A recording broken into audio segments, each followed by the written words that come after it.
Hey everyone, this is Jonas. Welcome to my channel.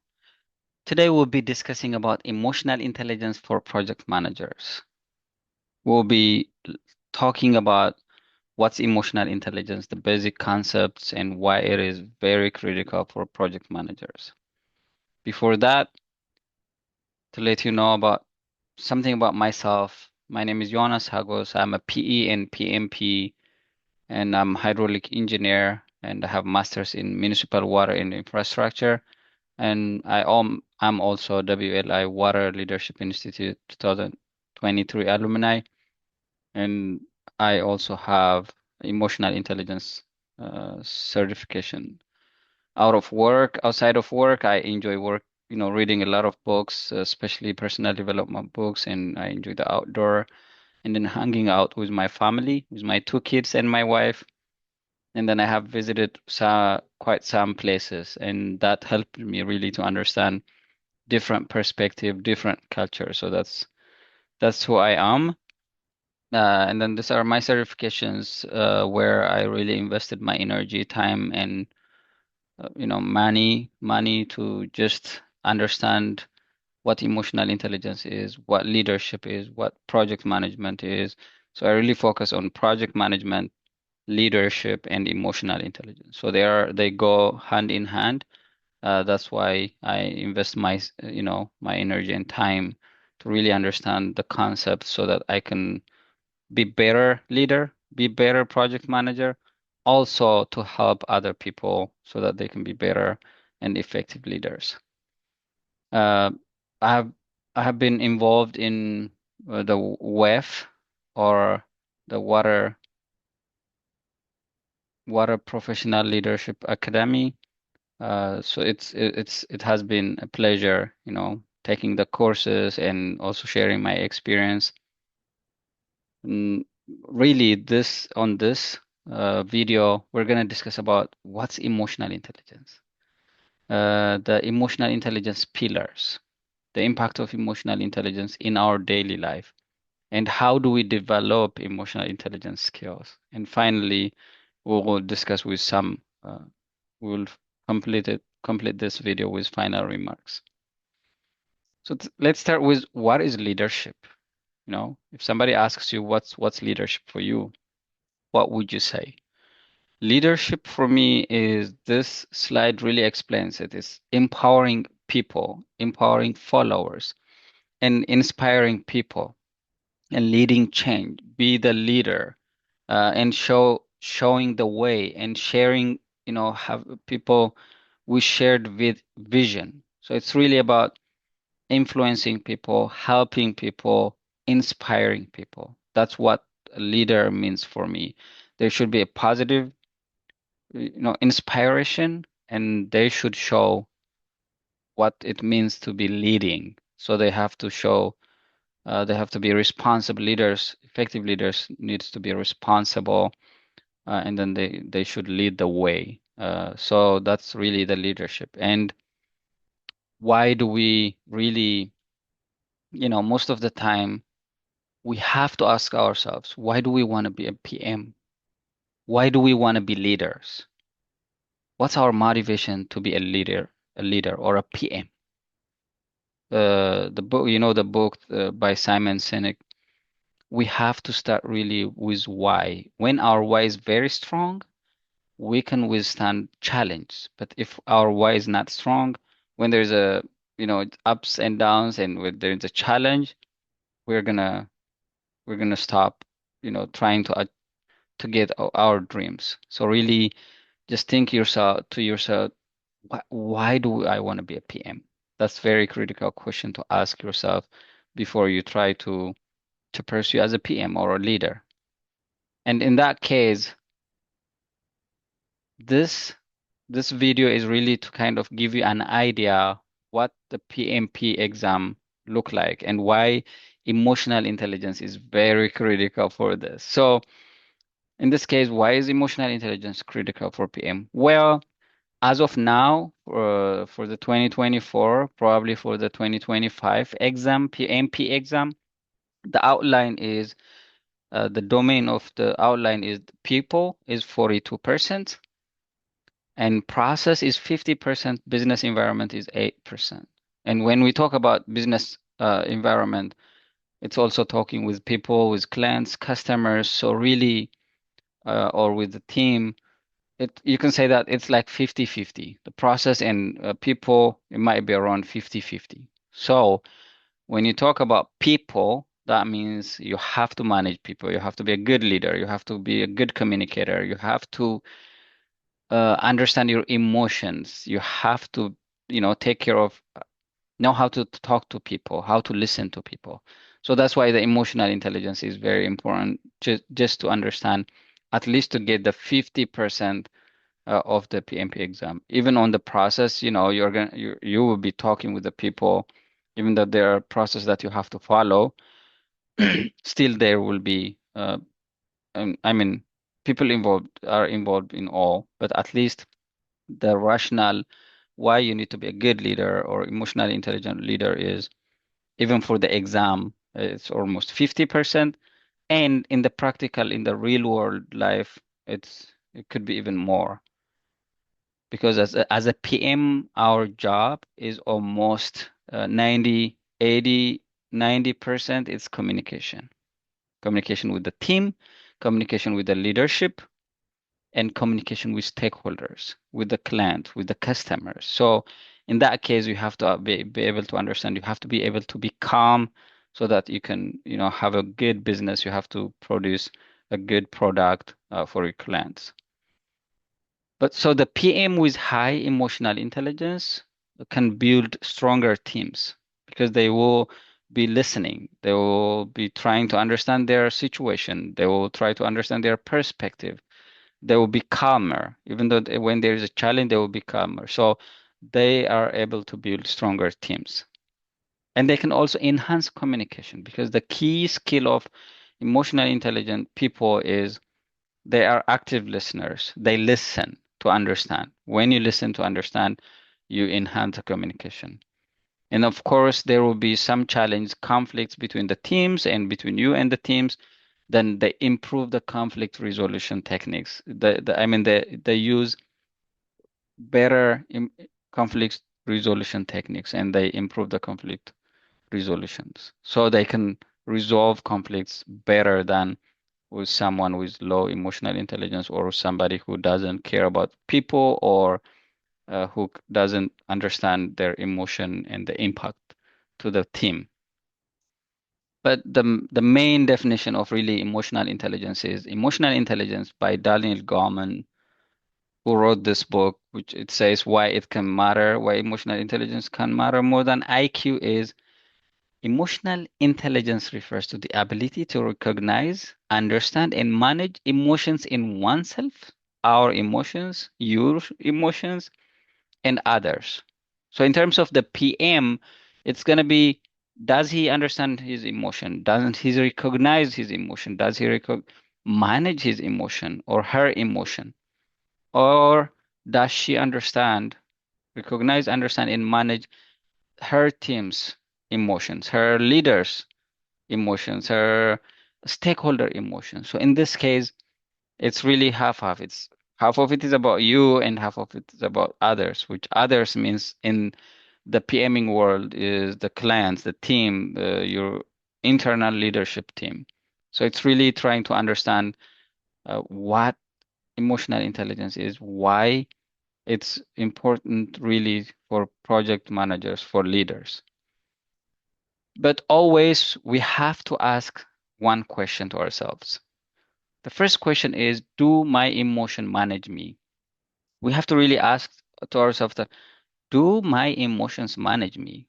And you have to be true to yourself. You need to have honest assessment of yourself. What does my emotion manage me means? Well, if you just react instead of responding, if you are not aware of your impact, your behaviors, your emotions impact to others, and then if you don't have any empathy, you just burst like a volcano when something happens, that's where your emotion is managing you. Or do I manage my emotions? That means something could happen, this is life, challenge arise, but can I be calmer? Can I listen actively? Can I, try to understand other people's perspective? Do I have empathy? When I'm not judging people before I listen to them, that's when you manage your emotions. You can be calm in difficult situations. You can help resolve conflicts, yours and your team, or within the team. So that's where when you say, hmm, I can manage my emotion. But the earlier one, that's not managing emotion. The emotion is really managing us.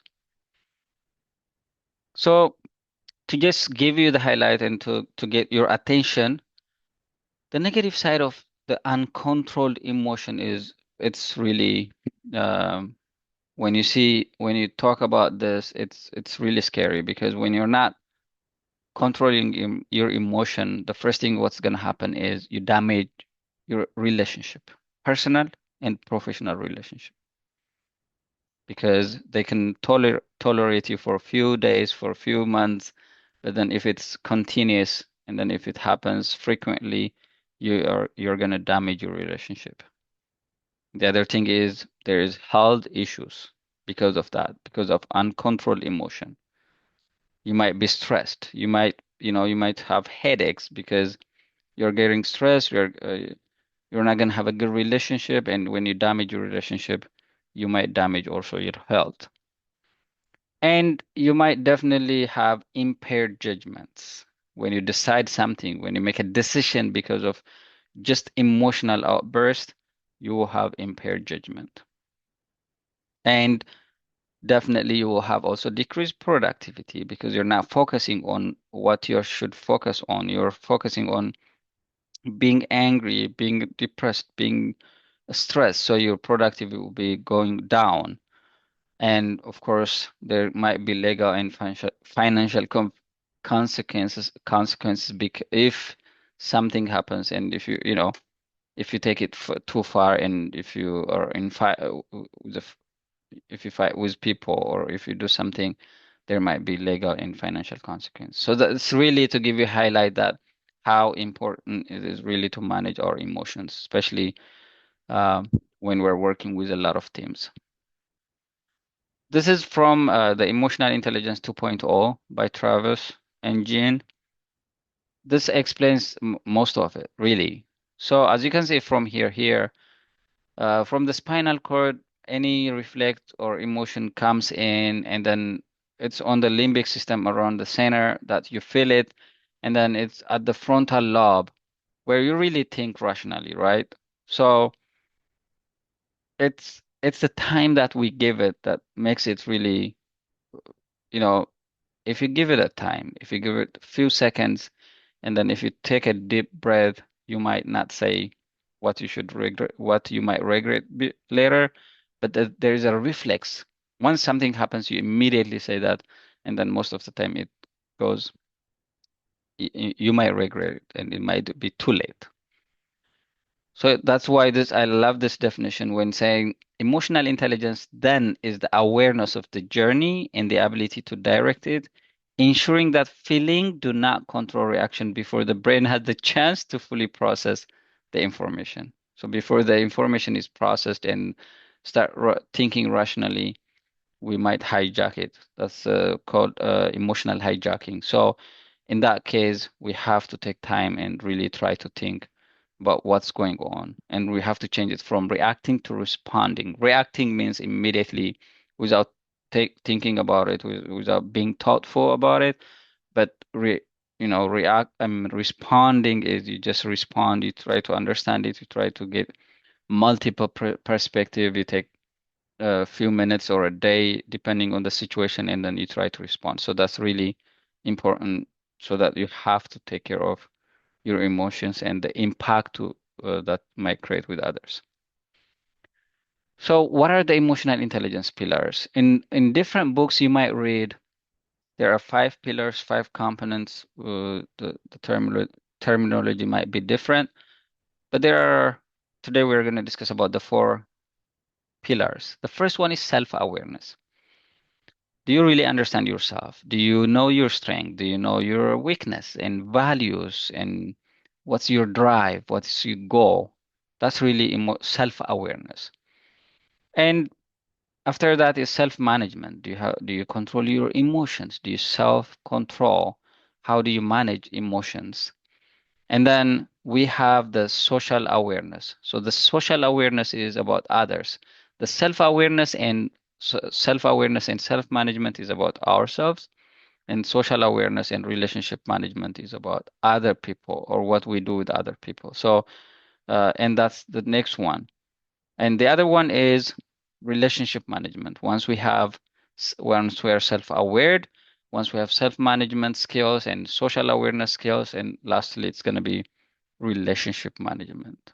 Because when we work as PMs, when we work with multiple clients, national, international, it could be multiple different cultures, we have to be able to work with them. We don't have to be friends with everybody we work with, but at least we need to have professional relationship management skills. So in that case, the emotional intelligence, once you do that, once you try to understand that, the next step is, okay, what's the impact of emotional intelligence in my daily life? I'm an engineer, I'm a nurse, I'm a lawyer, I'm a doctor, astronaut, whatever profession we have. Does it help me? Is it the same for everyone? It might be different for every discipline, but in our life, it's very important. It's important for work life, relationship, health and well-being, decision making, communication, and personal growth. It for work, for instance, in work relationship, it helps us to understand the team, especially as a project manager. So in the relationship, it helps us, people with high emotional intelligence, try to listen others, listen to understand. So their communication is better. They have empathy. They can understand other people's perspective, and they are better at conflict resolution. So that means it's helping us to have a better relationship. And health and well-being, it help us to, stress management. We People with high emotional intelligence can have better ability to manage their stress, and they have emotional resilience. They can be better at taking care of multiple emotions coming and going to their mind. And self-care. Self-care has multiple meanings. Sometimes it could be just taking care of yourself, doing exercise, taking a bath, being clean, and eating healthy. Uh, but also, you have to take care of your, mindset, what you hear, what you listen about in the social media or anywhere with a team. You have to also take care of your mind. So that's really uh, by not being angry at everything or mad or stress, you can help, have better health and well-being. In the work life, definitely it's going to help you to be better leader because you will be listening, you will be calm, you will be treating the team and the teamwork and collaboration. As a leader, as a PM, when you're better, when you have high emotional intelligence, you will be a better leader and a better PM because you will understand and you know how to, solve any conflict that might happen between you and the team or the team within the team. So that's important as well. And as a customer service agent or a specialist, there will be a lot of customers that they're not happy. They might be yelling at you. So if you're developing your emotional intelligence, you might understand the situation and at least you might calm yourself so that it doesn't really affect you what they are saying. Sometimes we take it too personal and then it really hurt us. So that's also some skill that you can develop. Decision making, definitely, you might, understand you can't just react and decide. So, and the other thing is you can consider other perspective before you decide because you listen to them, you understand their perspective. And people with high emotional intelligence will also tend to have better risk management skills. Because they try to understand. They don't just go by emotion, but they try to understand the root cause. Communication skills, it's a key because active listening is a key. There are a lot of listening types, right? It could be ignoring, it could be selective hearing, it could be attentive listening, but the best one is active listening, which means you listen to understand and you give 100% focus to the one who's talking to you. So that's important as well. And the other one is it helps you for conflict resolution. People with higher emotional intelligence tend to really help with conflict resolution. And even it helps you with personal growth and learning, that people with high emotional intelligence have self-reflection time. They reflect on themselves. They evaluate their day and then they're open for feedback. So when they're open for feedback, that means they can grow, they can be better. It doesn't mean that they accept all feedbacks from everybody, but at least they're open for feedbacks and they're good at adaptability.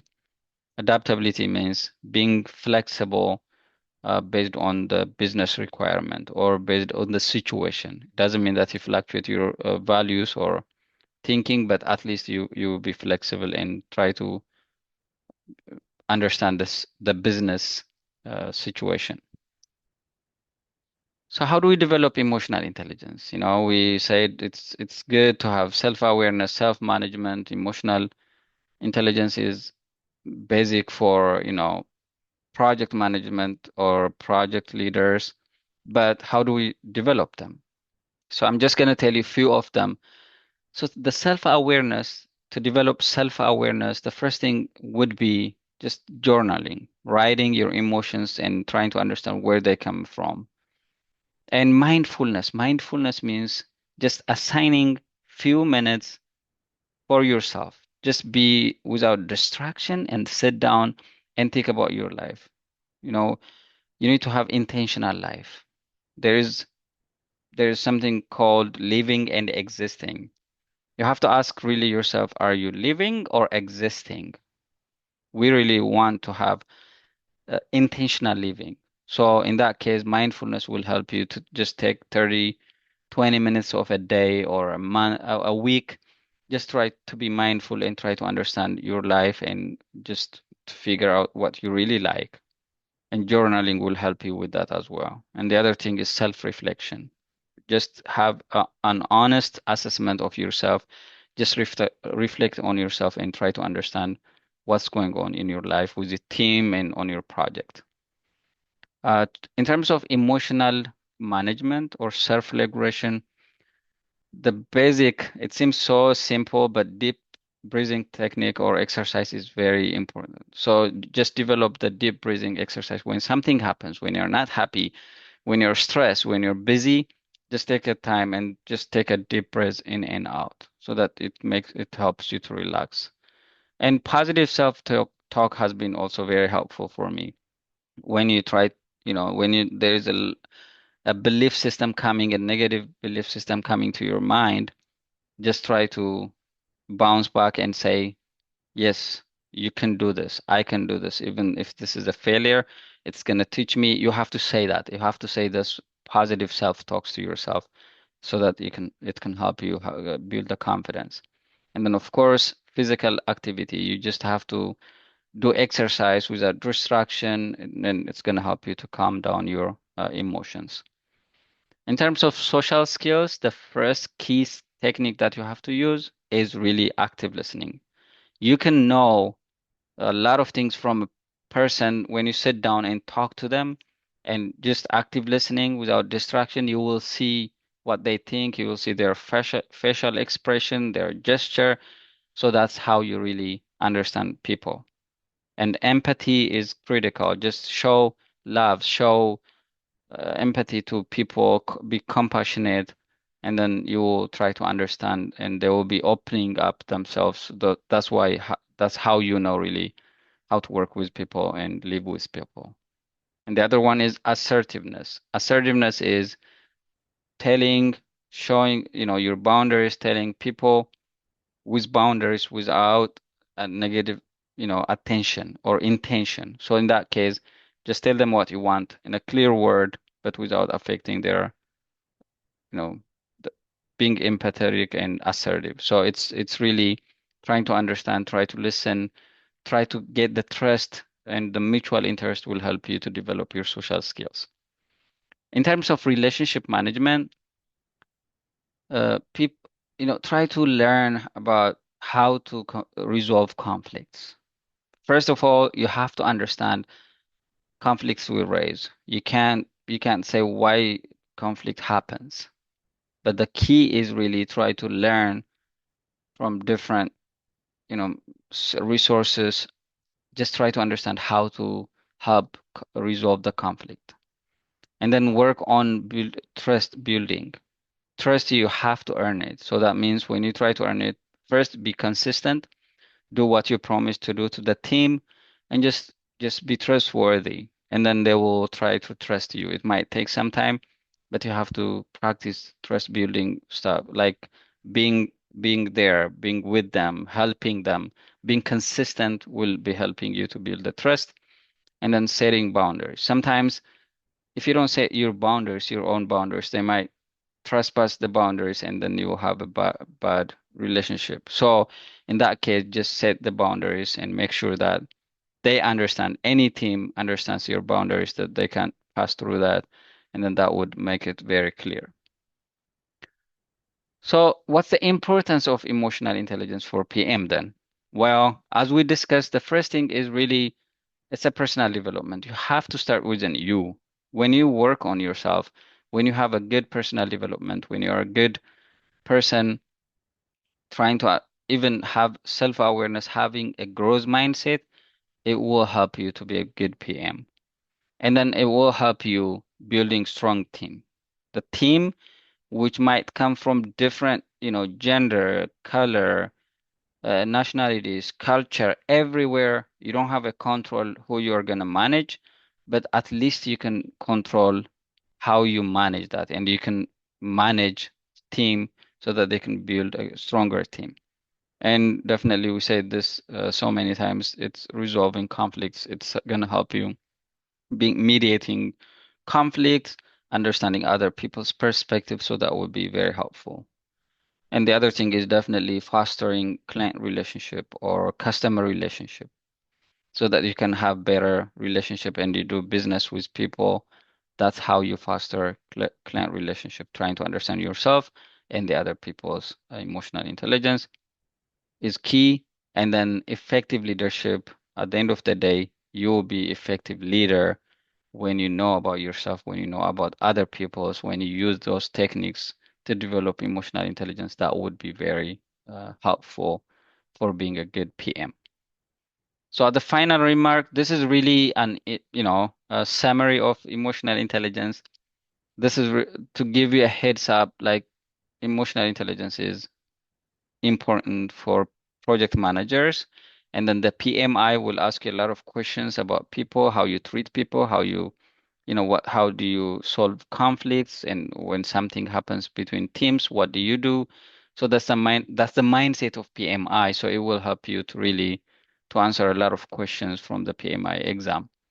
And we have to learn more about emotional intelligence. You have to learn, you have to take trainings, you have to read books, you have to watch more resources, YouTube or any article. So this is just giving you a highlight that it's important, but then go further and just learn about it. And just show little respect to people around you, especially the PMI exam, PMP exam. It helps you, it asks you a lot of questions about how you treat people. So first of all, you have to treat people with respect. You have to understand other people. You have to be a good active listener, and then you have to treat them well. So in that case, just have that mindset that you have to respect people. And finally, be intentional in what you do. Whatever you do, be intentional about it, and that will help you to have a better, life and better professional and personal life. And one of my favorite books that I read all the time that I have here in my office is Optima by Daniel Goleman and Kerry Chernis. And then the Emotional Intelligence 2.0, that's also a good book, especially for just telling you techniques how to develop. And then Daniel Goleman, the first one is really the emotional intelligence, why it can be matter more than IQ. That's by Daniel Goleman as well. So you can read one of them or all of them so that you can develop your emotional intelligence skills. You can have the awareness and help really your team shine. Yeah. So if you have any questions, you can send me, put them on the comment section and I'll try to read all of them and respond to you.